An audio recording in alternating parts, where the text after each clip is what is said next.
Ladies and gentlemen, good evening. If you still have that indelible ink on your figures, kindly remove it. It is a constant reminder of an exercise that went wrong. Again, don't dwell so much on what happened. Let us dwell on the future.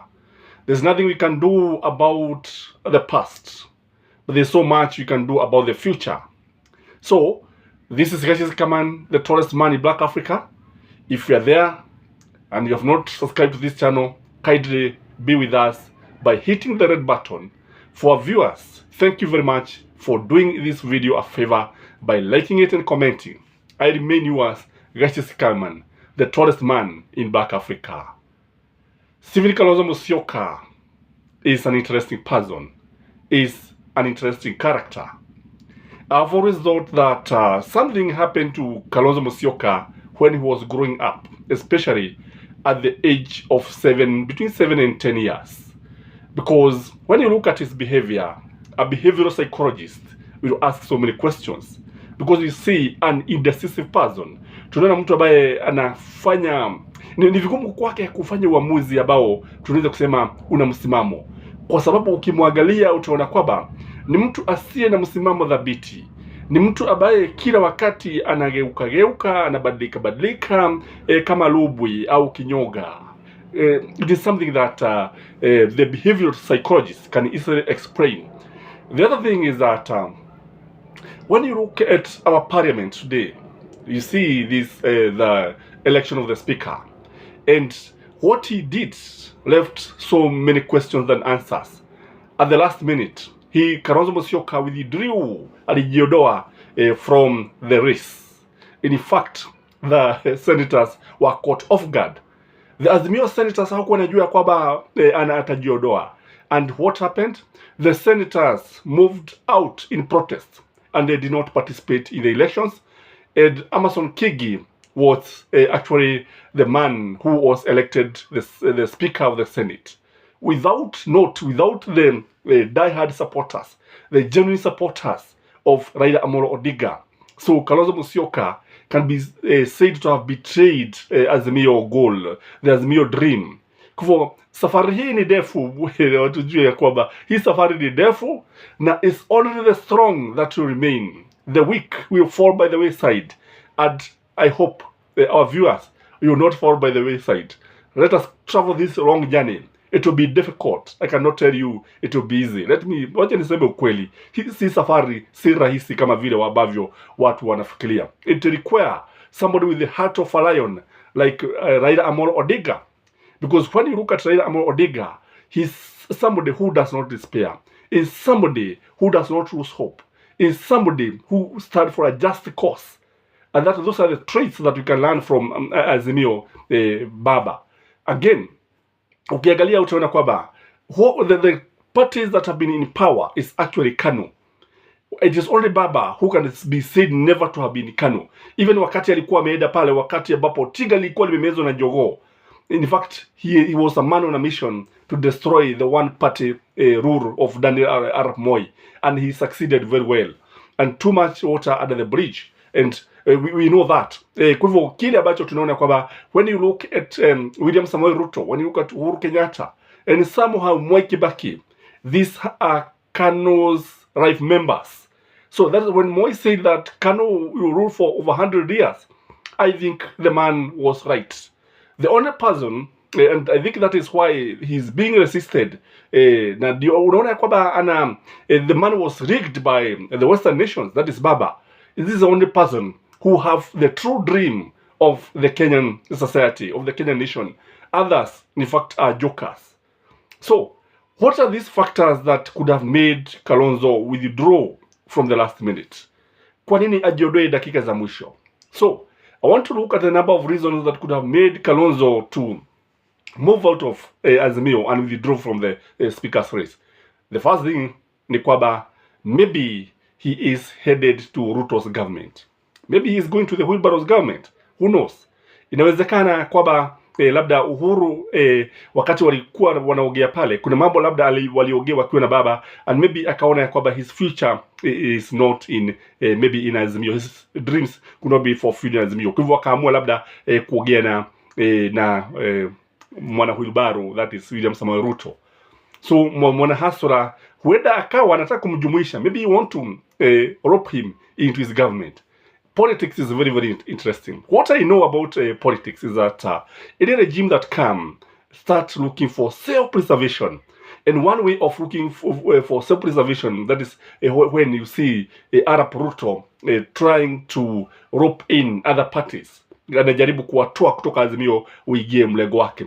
And he could be doing this because of fear of the Gema Nation. Because if Gema Nation was to bolt out, kile ambacho kinaweza kutokea ni kwamba Ruto would be left empty-handed. Kwa hivyo Kalonzo could be headed to Azimio government. I could be right, I could be wrong, but time will tell. The other reason why I think Stephen Kalonzo Musyoka withdrew from the race is because he wanted maybe to hide a humiliating defeat. You know, sometimes it's good to hide your face, especially when you know you'll be defeated. A gentleman sometimes may say that I don't want to involve myself because I know very well I'll be defeated. Maybe Uhuru Kenyatta maybe assisted him getting the information and told him that definitely there's no way you are going to win. So save your face by withdrawing. But what many people are asking is why he did not inform the other senators. Kwa kule kunyamaza kwake kuna mengi. Unajua kimya kigi kina mshindo mkuu. Kwa hivyo kule kunyamaza bila kuambia hata marafiki wake wa karibu ni jambo ambalo limezua maswali mengi sana, and that's why I'm saying he could be headed to the Wheelbarrow government. The other reason why I think this man withdrew, I think he could also be on a revenge mission. Remember, he was not selected as number 2 by Raila Amolo Odinga and Uhuru Kenyatta, and he was overlooked, and Martha Karua was appointed the running mate. He was not happy, and you remember the flip-flopping, moving up and down like a pendulum. And what happened is that this man maybe could have carried the grudges, and maybe anataka kulipizia kisasi. Mtaniona, mtanitabua kwa sababu mimi hamkulifanyia vizuri. Remember, there is talk down, in fact there is silent talk that somehow people are blaming Uhuru Kenyatta and Raila for not nominating Kalonzo as the running mate. Whether they are right or wrong, I think it's a story for another day. But he could be revenging, in my view. The other reason why he bolted out, why he did not contest, is because when you look at his royalty, maybe his royalty could have been bought. You see, you know, the political market is very active, especially upande wa Ruto. When the people are selling their royalty, the fact their royalty is to their stomachs. Their royalty is to their interest. Remember, there are no permanent enemies in politics, and there are no coincidences in politics. So when you see Kalonzo moving, there must be something. Ukiona akichukua hatua aina hii, lazima kutakuwa na sababu.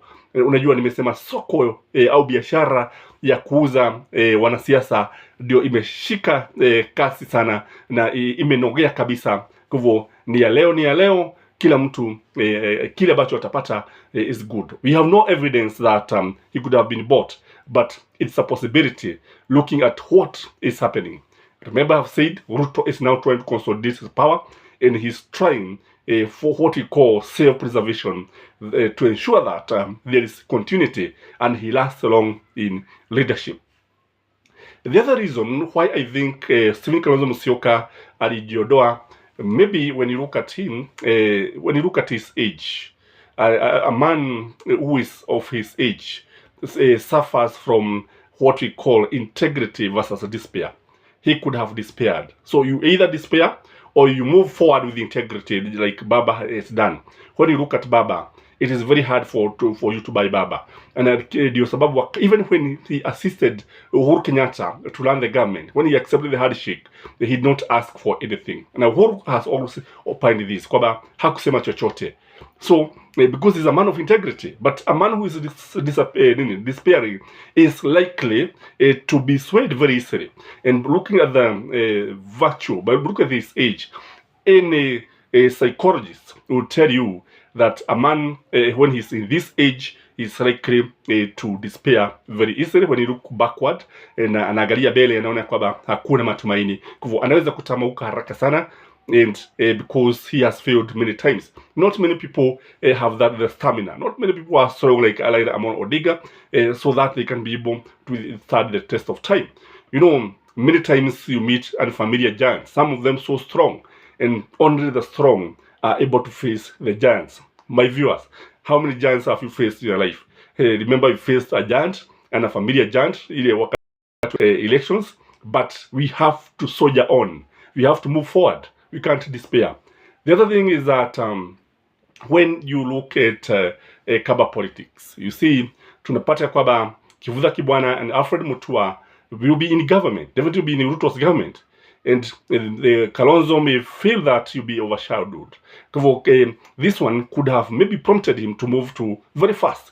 Kwa sababu unajua siasa ni kuangalia maslahi yako, ni kuangalia upande wako. Kwa sababu if he's overshadowed by Alfred Mutua, and remember Alfred Mutua is younger than him, if he's overshadowed by Alfred Mutua, I think he's doomed. That is why he could easily move to Ruto's side. Kwa sababu akiangalia upande wa baba utaona kwamba, although if you ask me, Kalonzo's future is best served in Raila's government. No, not government, because he's not in government. That is a party. If he remains in Azimio, in fact, he could have be the beneficiary of the voting bloc that Raila has always enjoyed.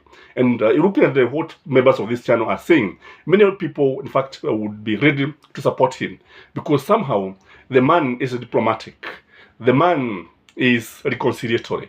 The man is not divisive like William Samoei Ruto. The other reason why this man, I think, could have moved to Ruto's side is just because of his nature. You know, everybody has his personality, and personality is defined as who you are, irrespective of how others perceive you, irrespective of the way you are understood by others. You are who you are. So Kalonzo, if you look at him, it is his nature, and ukiangalia utaona kwamba he moves like a pendulum, I've said. He moves like a pendulum, and he reaches a point where he stops like a pendulum. So where he stops is where he is going to act. So maybe the pendulum moved towards Ruto, and if that happens, expect him to bolt out of Azimio. The question I would like to pose to our viewers: is it a matter of time before Kalonzo move to the Wheelbarrow government? Is Kalonzo really in heart and spirit working with Baba and his team? What do you think? Because if you ask me, I would say that the body is there, but the spirit is not there. I don't know where your body is, but my body and my spirit is behind Baba. Let us soldier on as we travel this difficult journey. Remember to rub, udoe hiyo ragi ambayo iko kwa vidole, not to remind you, it's a constant reminder of things that went badly on that day. So as I said in the beginning, kindly remember to like our video, those who are supporting us. I'm very, very grateful for what we are doing.